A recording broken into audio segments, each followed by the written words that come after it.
Alright, so let me show you what I keep in the front trunk of my Tesla Model Y. So let me open up the Frunk for you real quick. Since my phone is doing the recording, I have to use the other phone, so let me do that. Okay. Alright, so you can see this is what I keep. I got one of these foldable crates from Costco, and it actually fits in the front really well, but there is a trick to it. I had to put these little these foam things to raise it up, because otherwise it won't sit at the right angle to go flush with the trunk. So yeah, so having these little raised foam things work really well. I think they're about 2 inch by 2 inch tall. But they're just little cubes. You don't really need thing all the way across unless you're just carrying a lot of weight. So anyways, obviously I have the charger in here, so let me show you what I got. So it's not just the regular charger. What I have, okay, is I have this cable that I kind of jerry-rigged. This is like a stove 1450R or 1450P plug, and then on the end of it I added one of these 1450R plugs. So this is like a short extension cable. I think it's like 4 feet extra because sometimes I just need just that little bit more. Then of course we have the regular Tesla charger, and then we have the 1450 adapter, 1450P adapter, and then the regular wall, which I believe is a 515. Yeah, this one, 515. Sorry, that car was really noisy. That's why more people need to get EVs. Anyways, let's go ahead and close this up. Okay, so this goes on top because that's probably going to be the most used connector that I will use. All right, so this is more like if I'm staying somewhere a very long time and we're gonna need that. Okay, obviously I can pull this whole bucket out, so let me actually do that so I have a little bit more room to work on it. Okay, so let me put this back up here. Okay, and this crate I can just pull the whole thing out easily. Just grab the 2 handles and lift it out. Okay, so I'm gonna put this on the ground. Obviously inside here you still have that tow hook thing, and there you can see the foam pads that I had. If you're wondering where I got those foam pads, when I bought my car they were just in here for some reason, in my car for some reason, and I just put them in there. Okay, so let's lower this down,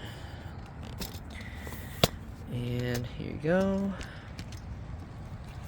Okay, so what else we got in here? We got this long extension cable. So this extension cable, let me take this out. So usually the wires and stuff, you want to go 80% of their actual capacity output. So we have this here. All right, here you can see this was from Costco as well, and it's a 12 gauge wire, 12 AWG. All right, and then where did they say the maximum output? I think the max output was like, what is it? Does it say the amperage here? 13 amp, 1600 watt.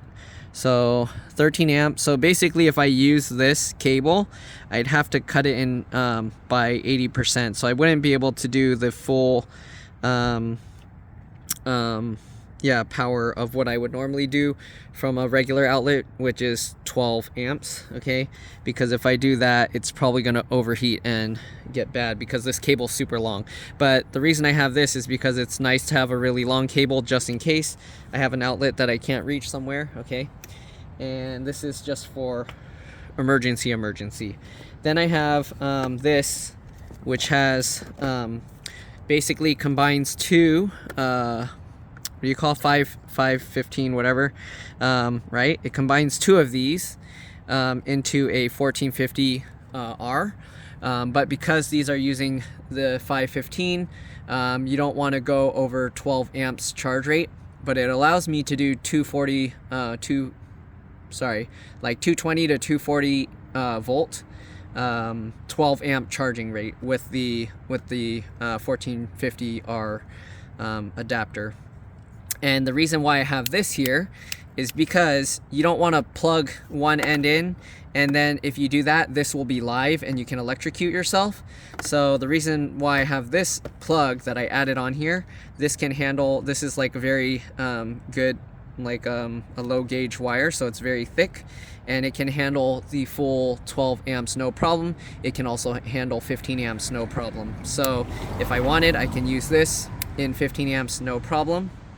Okay, and if I have two plugs short enough, I also have this, which can also handle 15 amps no problem. Okay, so this is a, I think, 30-foot cable, but it has all these extensions along the way, so it's nice. I have multiple uses for that. I can use it as like a extension cord. I can use it as like a extra outlets, and then I can use it for this purpose. So this plug allows me to turn it off, and that way when I plug this in, it's not going to electrocute me here. That way I can plug this one in first and then plug this one in second, or I can even plug this one in first. As long as this is off, it'll cut the power to this. I actually checked every single pin. When this is in the off position, it actually cuts all three of them off, so I won't get hurt either way.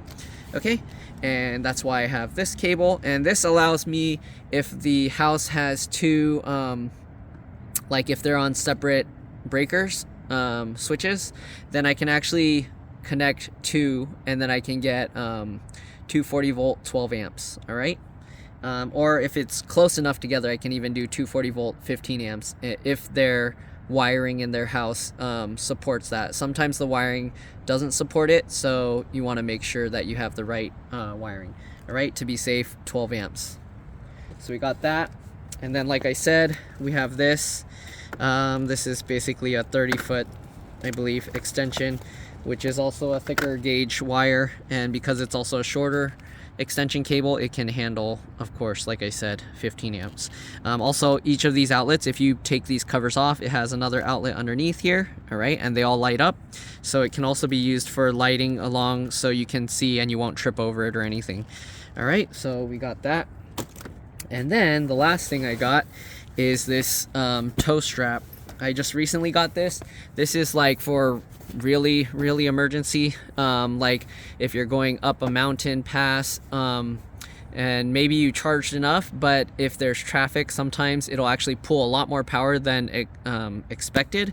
I had one time where I was going up a mountain on I-5, and if I didn't exit, we definitely would not have made it. The car was using, I think, like over 2,000 watt-hours per mile, just sitting waiting for traffic to move because there was a fire.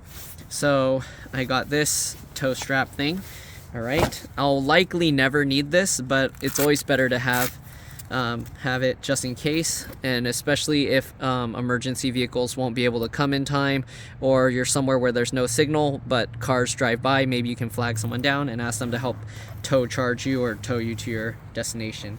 So I added this other stuff because I use this with my with a little tow basket thing, or what, I forgot what it's called, cargo carrier. All right, so this tow strap that I got, all right, comes like this. Let me actually open this whole bag for you so you can see. Okay, there's another piece in here that also came from my other tow thing that I need to take out because it doesn't really come with that. Okay, so it comes with these two pieces. Okay, so these you can attach and then use it to tow. All right, we're gonna set those aside. It also comes with these little rubber rings that go inside. Okay, and then it also came with this, so you can attach this to the tow hitch, and then you can attach this on in here, and you can use that to put the tow strap inside to pull. Okay, so this will obviously go on the back of someone's car, truck, van, whatever, if they have the little, I believe this is a 2-inch by 2-inch receiver. All right, so we got that, and then obviously we got the strap, and this strap is 30 feet, and it can handle 35,000 pounds. So yeah, this should be able to do the job no matter what you need to do, where you need to get pulled. If you get stuck on something, I don't know why you would get stuck on some rocks or something, you can use this to get either your car pulled off, or you can use it to pull someone else's car off the rocks. So recovery strap, you can use this to help others. And yeah, other people even use them to pull tree stumps out or something. But yeah, so this will be useful as well. So I got this, and if you're wondering how you would attach this to your car so that you can have your car pulled, let me show you that. So the car comes with this. We're gonna take this out, okay, and let me show you here on the car. Let me actually lower this and tilt this in a better direction. So on the front you have this little thing here, if you're wondering what that was for or how to use it. So you have this, and you can see, like, if you push here it doesn't move, but here you can push it inwards. So this is where you push. I'm gonna push like that, and it pops out like that. Once you pop that out, you can go ahead and pull this thing out. Make sure you don't lose this, otherwise you'll have a big hole in front of your car the whole time. Okay, once you've done that, you got this. And the thing that a lot of people don't know, this actually screws in reverse. So you don't want to twist it to the right. It's not righty-tighty, lefty-loosey in this case. In this case, you actually turn it counterclockwise, and that's how these get in. So as you can see now, I can't pull it out. All right, and then you just tighten it in all the way. All right, so just like that. Okay, so there we go. That's how we're gonna use that. And then just make sure it's nice and tight, and this will be how you would tow the thing. The thing is, you can't get the tow strap in this, obviously, right? You can't get a tow strap into this because there's no way to insert it. It's just a solid loop. So that's where this comes in handy, okay? The only thing with this is, I don't think you can, let me see here. Let me take this thing out. Oh geez, did I over tighten this? So I over tightened this into place. I might need a screwdriver or something to put in there to use for leverage. Let me get the other one. Okay. Hopefully I didn't over tighten both of them. Okay, so this one I didn't over tighten. So we can take this out, and hopefully we can get this over here. Okay, so we're gonna undo this, and these green things will come off, obviously. Or you can even just take one out, and then you can do it like this. If you want, depending how you want the strap to hold, I think the strap would hold better on the flat side. So you can actually take this piece off. I just rotated it, okay? And then we can take this out if you want, or you can leave it in. Let's see, can we get this in here? And okay, this might not work the way I was hoping. As you can see, this thing is too thick. The thing here is too big. So we'd have to find a way to wrap the tow strap in here, because this, as you can see, does not fit, which that sucks. So I don't know how we're gonna end up, how I'd end up using this if that's the case. One thing you could do, which might not be too good, let me show you. Okay, so one thing you could do, we could basically unscrew this. Okay, and then if we can get this here, all right, will this work? Let's see. We shall find out.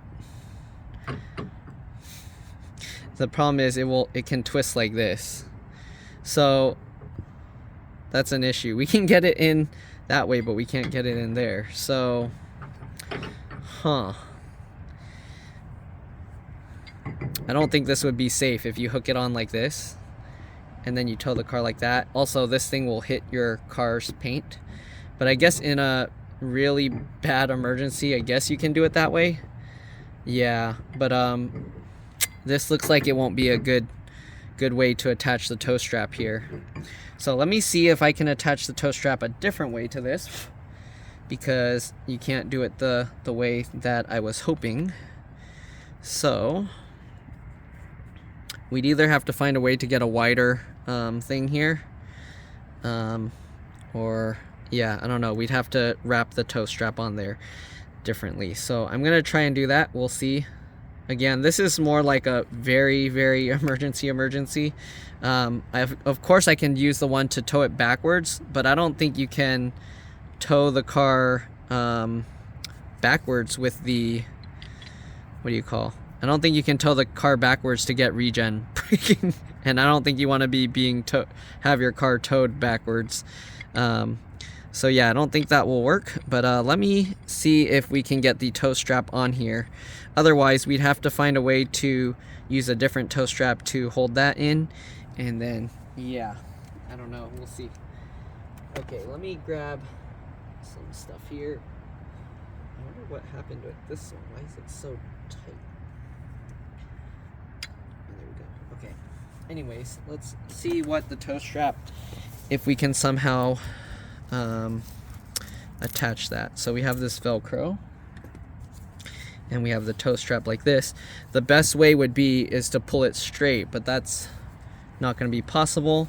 Can we somehow shove this strap through here? Okay, because that would be the only other way, is you'd basically have to tuck the strap through here,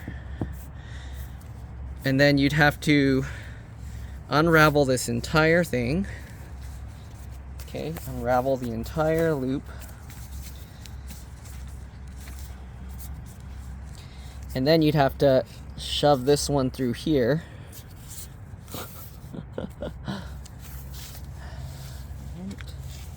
And get this all the way through. Now obviously this is going to weaken it because you want it to be pulled straight through that. You don't want to go this way. But if you're in a pinch and that's all you have, then I think it'll work. You can get the cable through there, and now you have this to pull your car. Okay, see here? So now you can use that to pull the car. But again, now you're not using it in a way that it's as strong because you have it looped like this. Okay?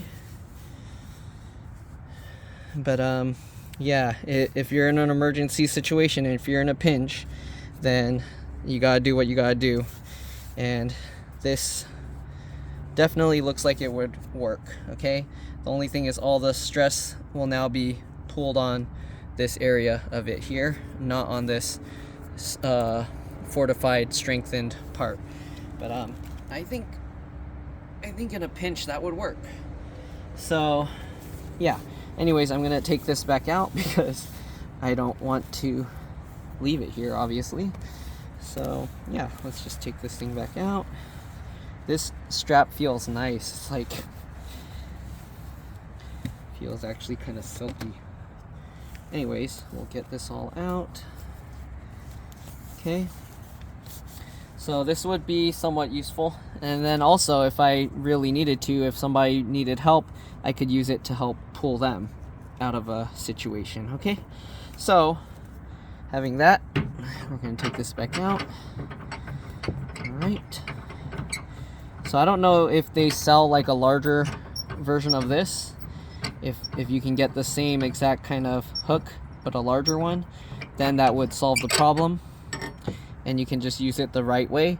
But yeah, for now that's basically how we do it. Let's go ahead and put this thing back in. Right, I don't think you can really hook the car up anywhere else that's designed for being pulled and towed there. So yeah, anyways, let's go ahead and put the plastic thing back, just in case you don't know how. I'll roll that stuff up off camera because you don't need to see how I do that. And yeah, let's go ahead and go down a little bit, and let me see if I can show you here. So this is what that looks like inside. Goes into like a solid piece there. Okay, can I tilt this more? There you go. So that's what that looks like. All right, let's go ahead and put the thing back on or in. Okay, where did I put that plastic cover?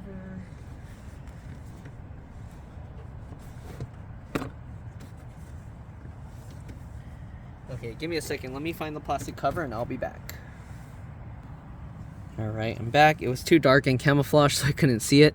Anyways, so the way you put this thing back, you can see on the back here it has these clips, so the clips actually clip into this area right there. So you put this side in first with this extended piece, shove it up there, and then make sure it's lined up. You can tell it's not moving around, and click that into place. And there you go. That's pretty much it. Hopefully this video helped you guys out. Hopefully it helps you prepare for emergency situations yourself. Obviously it's probably next to zero chance that you'll ever need to have your car towed with that, but it is nice having that just in case. Anyways, thanks for watching, and I'll see you all in the next one. All right, of course you can use these tools for lots of different things. Extension cables can always be handy, these can always be handy, and a tow strap can be used for many things. So don't think of it as you're just getting it for that purpose. You can always leave these in your car and use them for anything else. All right, that's it. See you guys later. Bye.